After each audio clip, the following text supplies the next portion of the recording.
في أرض الموصل بالعراق كانت هناك بلدة لا تزال موجودة حتى الآن تسمى نينوى. انحرف أهلها عن منهج الله وعن طريقه المستقيم، وصاروا يعبدون الأصنام ويجعلونها ندا لله وشريكا له، فأراد الله أن يهديهم إلى عبادته وإلى طريقه الحق، فأرسل إليه يونس بن متى عليه السلام ليدعوهم إلى الإيمان وترك عبادة الأصنام التي لا تضر ولا تنفع، لكنهم رفضوا الإيمان بالله وتمسكوا بعبادة الأصنام. فماذا حدث لقوم يونس؟ ولماذا ابتلعه الحوت؟ وما سر الأصوات الغريبة التي سمعها يونس عليه السلام وهو في بطن الحوت؟ وما المفاجأة التي حدثت بعد أن أمر الله الحوت بإخراج ذي النون؟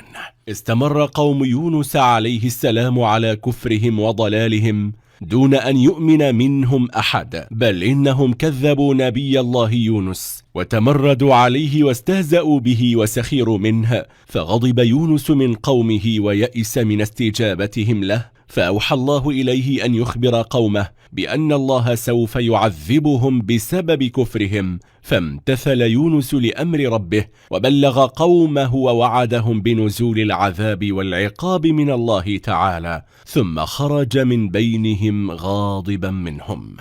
وعلم القوم أن يونس قد ترك القرية، فتحققوا حينئذ من أن العذاب سيأتيهم لا محالة، وأن يونس نبي لا يكذب، فسارعوا وتابوا إلى الله سبحانه ورجعوا إليه وندموا على ما فعلوه مع نبيهم، وبكى الرجال والنساء والبنون والبنات خوفا من العذاب الذي سيقع عليهم. فلما رأى الله سبحانه وتعالى صدق توبتهم ورجوعهم إليه كشف عنهم العذاب وأبعد عنهم العقاب بحوله وقوته ورحمته. وبعد خروج يونس من قريته ذهب إلى شاطئ البحر وركب سفينة، وفي وسط البحر هاجت الأمواج واشتدت الرياح، فمالت السفينة وكادت تغرق، وكانت السفينة محملة بالبضائع الثقيلة، فألقى الناس بعضا منها في البحر لتخفيف الحمولة، ورغم ذلك لم تهدأ السفينة بل ظلت مضطربة تتمايل بهم يمينا ويسارا، فتشاوروا فيما بينهم على تخفيف الحمولة البشرية، فاتفقوا على عمل قرعة، والذي تقع عليه يرمي نفسه في البحر، فوقعت القرعة على نبي الله يونس،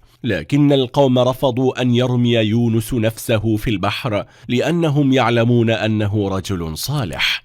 وأعيدت القرعة مرة أخرى فوقعت على يونس، فأعادوها مرة ثالثة فوقعت القرعة عليه أيضا، فقام يونس عليه السلام وألقى بنفسه في البحر، وكان في انتظاره حوت كبير أرسله الله له وأوحى إليه أن يبتلع يونس دون أن يخدش له لحما أو يكسر له عظما، ففعل.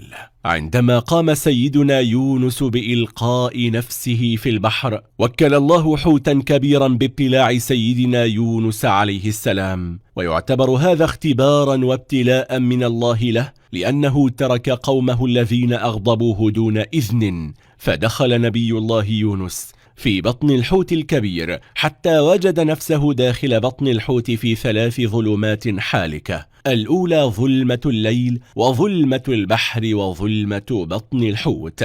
على كل هذا فلم يحدث من الحوت إيذاء لنبي الله يونس. سمع سيدنا يونس وهو في بطن الحوت تسبيحا، فقال: ما هذا الصوت الغريب؟ فقال له الله: يا يونس، هذا تسبيح الأسماك لله عز وجل في قاع البحر. في تلك اللحظة قال سيدنا يونس: لا إله إلا أنت سبحانك إني كنت من الظالمين. فاعترف سيدنا يونس بالخطأ الذي وقع فيه. سألت الملائكة الله تعالى بأن هناك صوتا نعرفه لكن المكان لا نعرفه، فإنه يخرج من مكان بعيد. فقال الله للملائكة: ألا تعرفون هذا الصوت؟ قالت: لا يا رب، لا نعرف هذا الصوت. فقال لهم: هذا صوت عبدي يونس بن متى. فقالت الملائكة: ألن تنجيه يا رب؟ قال الله: بلى، سأنجيه. فظل يونس عليه السلام في بطن الحوت لا يذكر إلا الله عز وجل، فلولا ذكر يونس لربه للبث في بطن الحوت إلى ما شاء الله.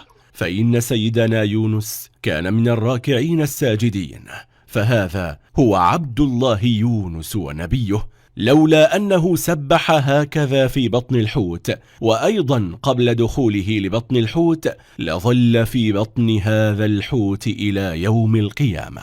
وقد أمر الله الحوت أن يقذفه على شاطئ البحر، فخرج من بطن الحوت سقيما عاريا، وأنبت الله عليه شجرة القرع. قال بعض العلماء في إنبات القرع عليه حكم جمة، منها أن أوراقه عريضة تظلله وتستره وتقيه من حرارة الشمس، كما أنه لا يقربه ذباب، ويؤكل ثمره من أول طلوعه إلى آخره نيا ومطبوخا، وبقشره وببزره أيضا. وكان هذا من تدبير الله ولطفه، وفيه نفع كثير وتقوية للدماغ وغير ذلك. فلما استكمل عافيته رده الله إلى قومه الذين تركهم مغاضبا. المفاجأة أن قوم يونس أدركوا بعد رحيله أنه صادق، فقد لاحت لهم بدايات العذاب، فخرجوا جميعا عن بكرة أبيهم ومعهم دوابهم يدعون الله أن يغفر لهم ويتجاوز عن سيئاتهم، وبحثوا عن يونس ليدعو لهم فلم يجدوه. مفارقة عجيبة وربما لم تتكرر، أن يؤمن قوم رغم رحيل نبيهم فينفعهم إيمانهم ويكشف الله عنهم العذاب لاستجابتهم. أمر الله يونس أن يذهب إلى قومه ليخبرهم بأن الله تاب عليهم ورضي عنهم، فامتثل يونس لأمر ربه وذهب إلى قومه وأخبرهم بما أوحى إليه فآمنوا به، فبارك الله لهم في أموالهم وأولادهم، كما أثنى النبي صلى الله عليه وسلم على يونس عليه السلام فقال: لا ينبغي لعبد أن يقول أنا خير من يونس بن متى. وقد أخبر النبي صلى الله عليه وسلم أن الذي تصيبه مصيبة أو شر ثم يدعو بدعاء يونس عليه السلام يفرج الله عنها، فقال صلى الله عليه وسلم: دعوة ذي النون إذ دعا وهو في بطن الحوت: لا إله إلا أنت سبحانك إني كنت من الظالمين. لا يدعو بها رجل مسلم في شيء قط إلا استجاب الله له. وصلى الله وسلم وبارك على سيدنا محمد وعلى آله وصحبه أجمعين، والسلام عليكم ورحمة الله وبركاته.